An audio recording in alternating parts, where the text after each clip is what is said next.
When Mary Lennox was sent to Misselthwaite Manor to live with her uncle, everybody said she was the most disagreeable-looking child ever seen. It was true, too.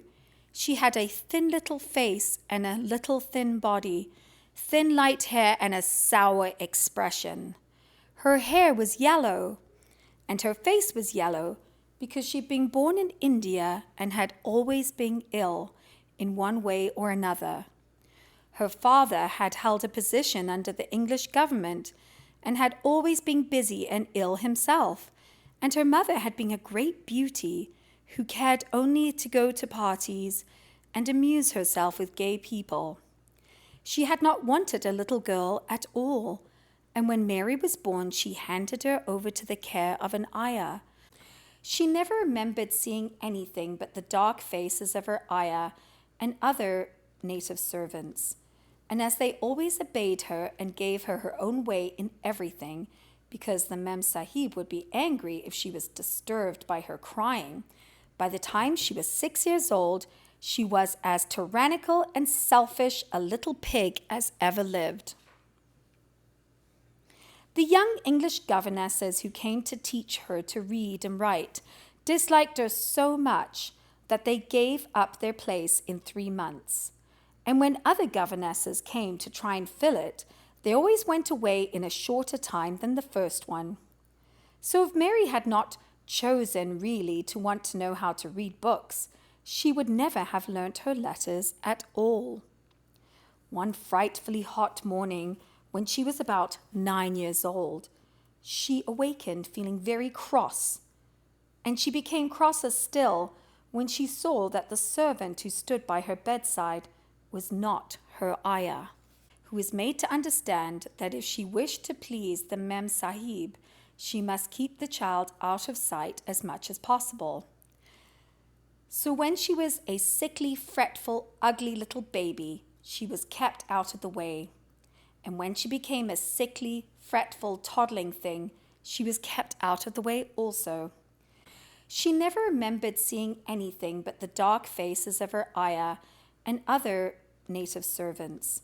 And as they always obeyed her and gave her her own way in everything, because the Mem Sahib would be angry if she was disturbed by her crying, by the time she was 6 years old, she was as tyrannical and selfish a little pig as ever lived.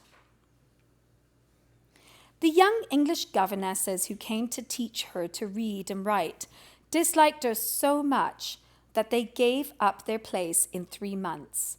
And when other governesses came to try and fill it, they always went away in a shorter time than the first one.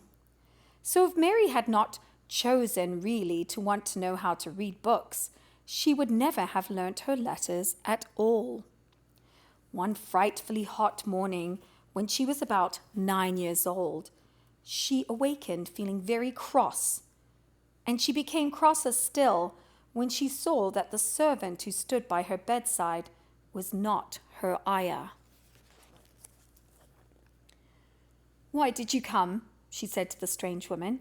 "I will not let you stay. Send my ayah to me." The woman looked frightened, but she only stammered that the ayah could not come. And when Mary threw herself into a passion and beat and kicked her, she looked only more frightened and repeated that it was not possible for the ayah to come and see Missy Sahib.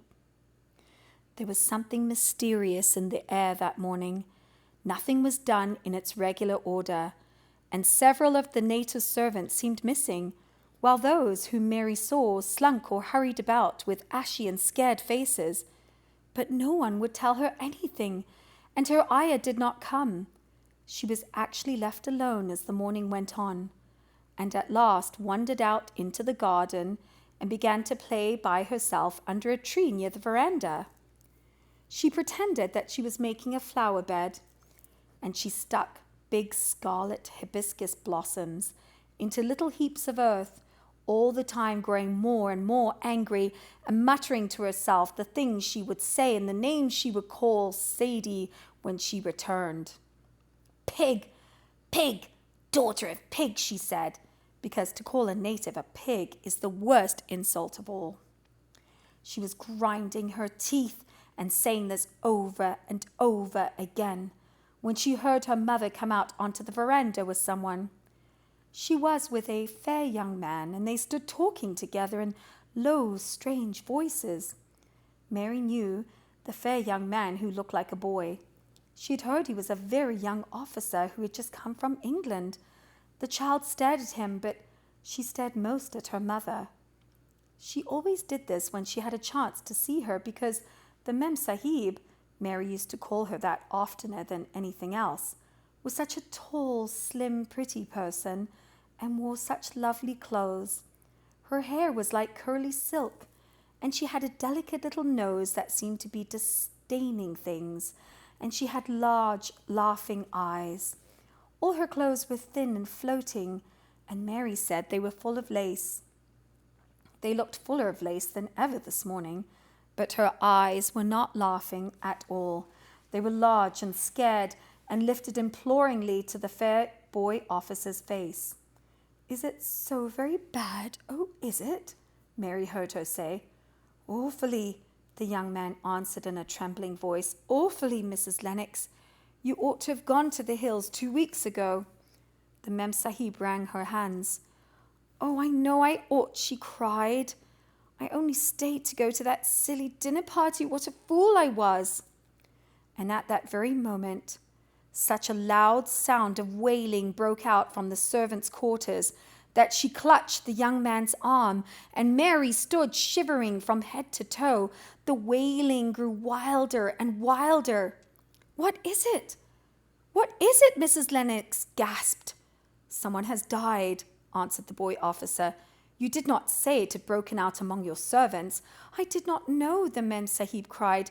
Come with me, and she turned and ran into the house. After that, appalling things happened, and the mysteriousness of the morning was explained to Mary. The cholera had broken out in its most fatal form, and people were dying like flies. The ayah had been taken ill in the night, and it was because she just died that the servants had wailed in their huts. Before the next day, 3 other people were dead, and others had run away in terror. There was panic on every side, and dying people in all the bungalows. During the confusion and bewilderment of the second day, Mary hid herself in the nursery and was forgotten by everyone. No one thought of her. Nobody wanted her. And strange things happened of which she knew nothing. Mary alternatively cried and slept through the hours. She only knew that people were ill and that she heard mysterious and frightening sounds. Once she crept into the dining room and found it empty, though a partially finished meal was on the table, and chairs and plates looked as if they'd been hastily pushed back when the diners rose suddenly for some reason. The child ate some fruit and biscuits, and being thirsty, she drank a glass of wine which stood nearly filled. It was sweet, and she did not know how strong it was. Very soon it made her intensely drowsy, and she went back to her nursery and shut herself in again, frightened by cries she heard in the huts and by the scurrying sound of feet. The wine made her so sleepy that she could barely keep her eyes open, and she lay down on her bed and knew nothing more for a long time.